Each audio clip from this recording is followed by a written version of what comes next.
This bass is crazy. It's kind of like a baritone bass guitar. Hey guys, John here from Sonic Drive Studio. Today, we're checking out this awesome Ibanez BTB805MS multi-scale bass guitar. So let me tell you a little story of when I first saw this bass guitar. A little while ago, I was at 42 Gear Street in Germany, Henning Pauli's amazing event. And then at a certain point, I was walking into this tent where this bass was. And I saw this thing and I immediately was like, whoa, what is that? Because I'd never seen this model before. Technically, I'm a guitar player who also plays bass. So guitar is my primary instrument, but of course I also play bass on all my tracks. And I saw this bass and it looked so beautiful. And not only did it look very beautiful and cool, it also had some features that just caught my eye. And at that point I knew that this was the bass for me. This bass was basically built for me as far as I was concerned. And I fell in love and I knew that I had to have this bass on the channel. And like I said, I'm primarily a guitar player, so this video is going to be from my perspective, from a guitarist who also plays bass. And I do like to play bass with a pick mostly, so keep that in mind. But I will play some fingerstyle stuff in this video as well. Okay, so in this video, I'm going to demo this bass in a couple of tunings that I use regularly. One of them is drop C, so that's tuned down, with the second string tuned down 2 whole steps. And we're going to take a listen to a clip of this bass guitar with that tuning, so basically drop C for the bottom 4 strings and not really using the low string. Just so we can hear how well this bass performs in that drop C tuning with the stock strings. So the strings tuned down, and yeah. Let's see how it sounds. Check it out.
All right, that sounded awesome. So this bass works really well in drop C, which is wonderful. Now for the bass tones in the full demo clips, I'm using Helix native by line 6 for the processing, with the distortion pedal into an Ampeg amplifier, and also with some compression after Helix native to squish it all together. But as you heard, this bass sounded really good in the mix. The mids were nice and snarly, the low end was fat and thick but not muddy, and the top end was nice as well.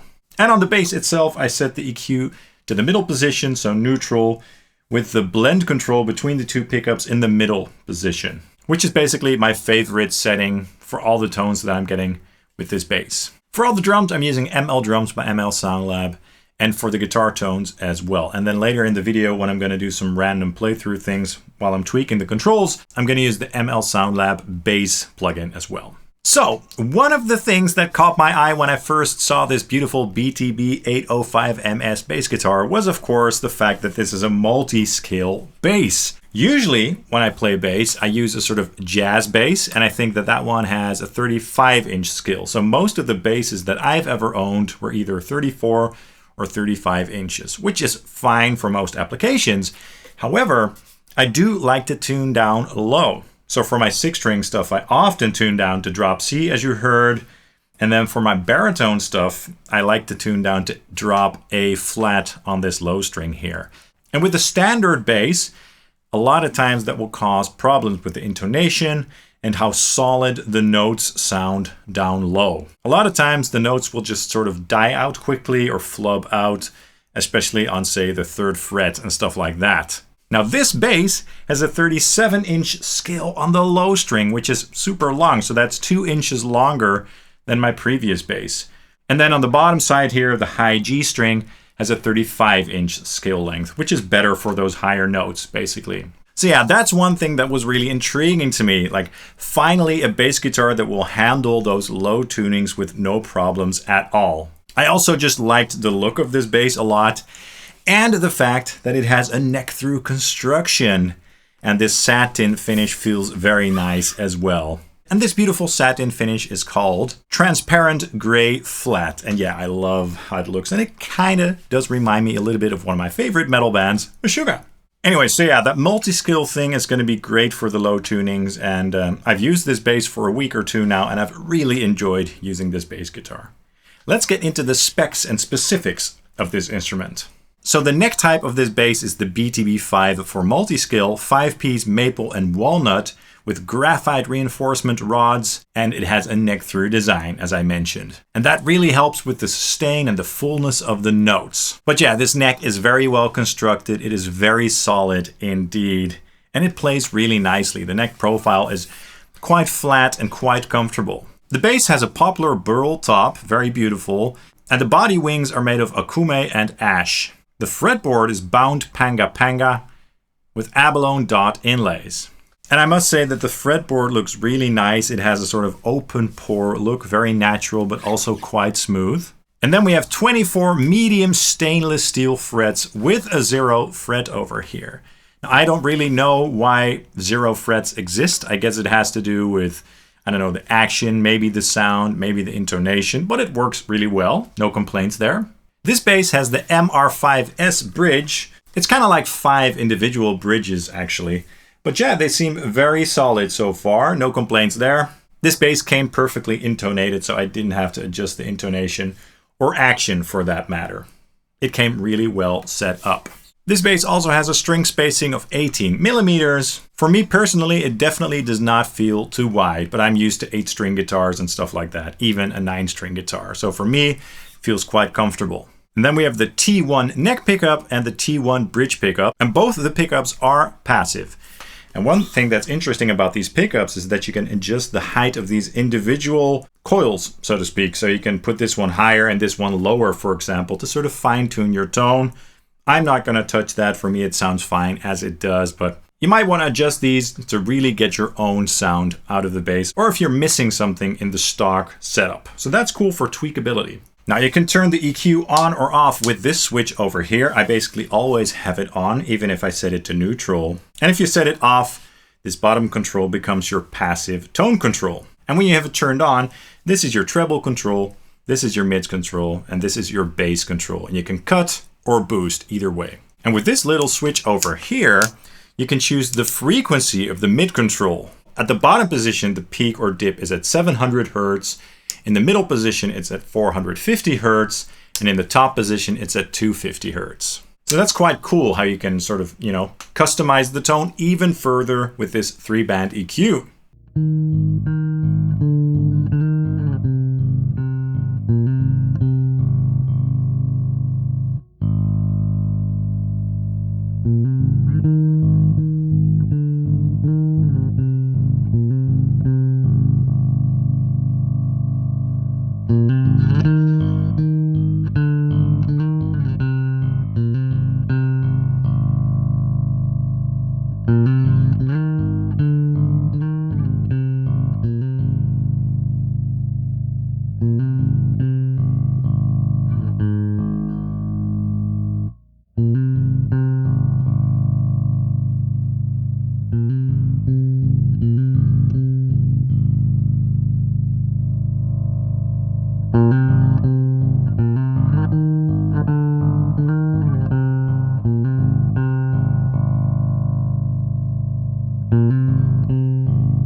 And then this pot over here lets you blend between this pickup and this pickup.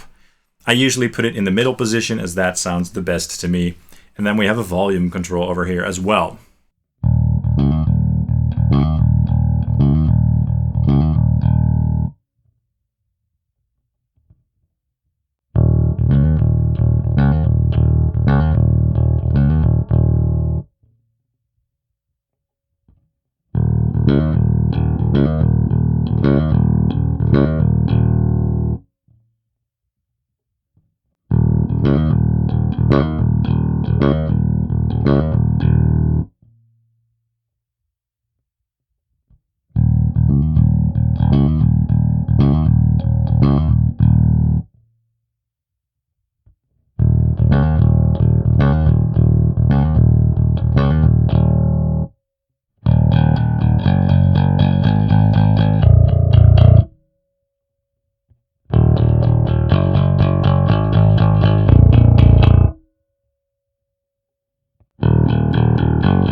From the factory, this bass came tuned to B standard, so that's B, E, A, D, G. I usually have it tuned down 1/2 step, and with this low string down to A flat. And as I said, that works really well. The strings that came with this bass are the D'Addario Nixel strings that I've never tried before, but I like how they sound and how they do feel. And the gauges are 130 for the low string, 100, 80, 55, and 45. And so far, those gauges seem to work well with all the tunings that I've thrown at it. Now, this bass was made in Indonesia, and the overall quality really is top notch. And I also must add that this bass came with a very nice hard case, so that's a really nice touch. Okay, let's do another clip, but this time a clip with 7-string guitars. Baritone 7-string guitars tuned to drop A flat, which is one of my favorite low tunings. So I'm going to tune the bass down to drop A flat as well. So that's with the low A flat, E flat, A flat, D flat, and G flat. Same settings on the bass as before, same plugin as well. Let's take a listen and see how well this bass performs in that super low tuning. Check it out.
right, that sounded great. And that's a relief for me because I really wanted this bass to sound good down low in drop A flat, and it does not disappoint. So the low notes sound really solid and fat, but also tight in a good way.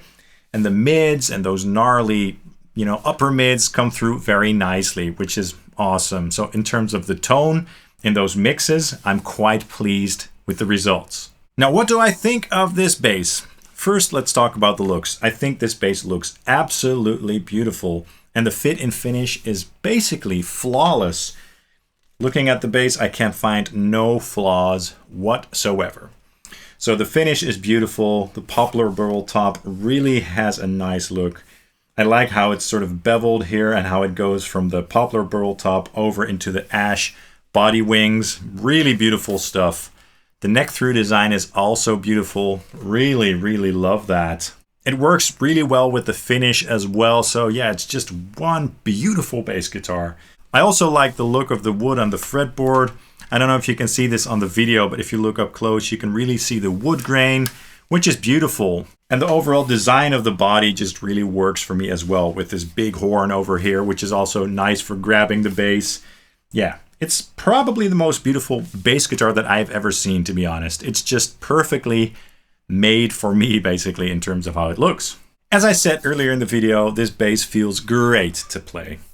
The neck is very smooth with the satin finish. The stainless steel frets feel great and smooth as well. The action is nice. It just feels really good in the hands and very classy. And it does really feel expensive, if you know what I mean. So the craftsmanship on this bass is just excellent. I haven't found any dead spots on the frets or anything like that. So the frets are perfectly level, which is impressive. They are rounded off quite nicely as well. The tuners work really well. It doesn't go out of tune quickly or anything like that, but the tuning is just very stable in whatever tuning I'm using it in, so that's really cool as well. In terms of the sound, I also really like it. It's a little bit different than the jazz bass that I've used for years, but I definitely love how it sounds in the mix. The EQ and stuff, all of that is cool. I don't really use it. I don't really need it for my setup. I prefer to keep it flat and then adjust the EQ in a plugin, so whatever I'm using for the bass. But it's cool that that's there. And the blend control is nice. And like I said, I like to keep it in the middle, and that's just the tone that works the best for my style. In terms of the body and also the mid-range sort of dangle and clarity in the notes. I really love this thing, I really do. From my perspective, again, a guitar player, primarily rock and metal, who also plays bass, I really, really like this thing. Now, there are a couple of potential drawbacks if you're interested in this bass. One of them is the fact that the skill length is quite long. Sometimes when I'm playing riffs down low, I have to travel quite a distance with my arm to reach those low notes. So if you don't like long necks, or if you have short arms or something like that, maybe this won't work really well for you. So maybe in that case, try one in a store and see if the distance is going to work for you, because this is a long neck for sure, especially on the low string. The fanned fret stuff, I didn't really have to get used to it at all. This is my first fanned fret instrument, but that might take some getting used to. But for me, that wasn't an issue at all. Playing up here feels natural, as well as playing down here. Another potential drawback is the strings. Usually I like to use Elixir strings for all my guitars and stuff, and my old bass has Elixir strings on it, but they don't make strings for super long scale basses, which is basically what this is. So for now, I'm gonna have to stick with the D'Addario Nixel strings. Luckily, they sound good and they feel good and everything, but I would have rather used my standard Elixir strings, which is probably just not gonna work, unfortunately. And another potential drawback might be that the sound could be a little bit different than what you're used to, especially those low notes like a B or B flat. They're gonna sound very stable and very tight, which is going to be different than a bass with a shorter scale. That will sound a little bit more fat and deep, and this one will have a bit more clarity and tightness going on. So different harmonics in the mid-range will come forward a little bit more in comparison to a shorter scale bass. To me, that's not a drawback at all, but it might be to you, so that's worth mentioning.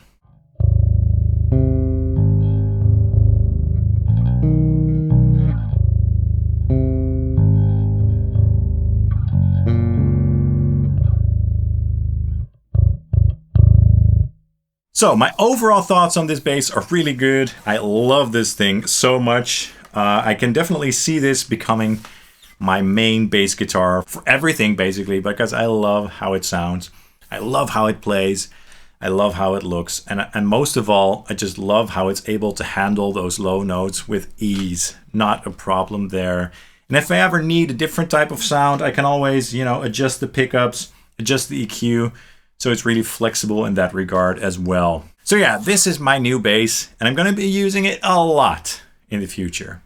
Thanks so much to the folks at Hoshino and Ibanez for sending this over. I really appreciate it, guys. And thank you guys so much for watching. Let me know in the comments down below what your thoughts are on this bass guitar, the BTB805MS. And also drop a like and subscribe down below, as that really helps the channel out. You can also check out my affiliate links to buy something, and you'll get to help the channel out with no additional cost, which is awesome. Of course, you can also check out Ibanez guitars and basses at those links. You can also check out my Ko-Fi web store, where I sell quad cortex captures and all that good stuff. Follow me on Facebook and Instagram as well. Thank you guys so much, and I hope to see you soon. Cheers.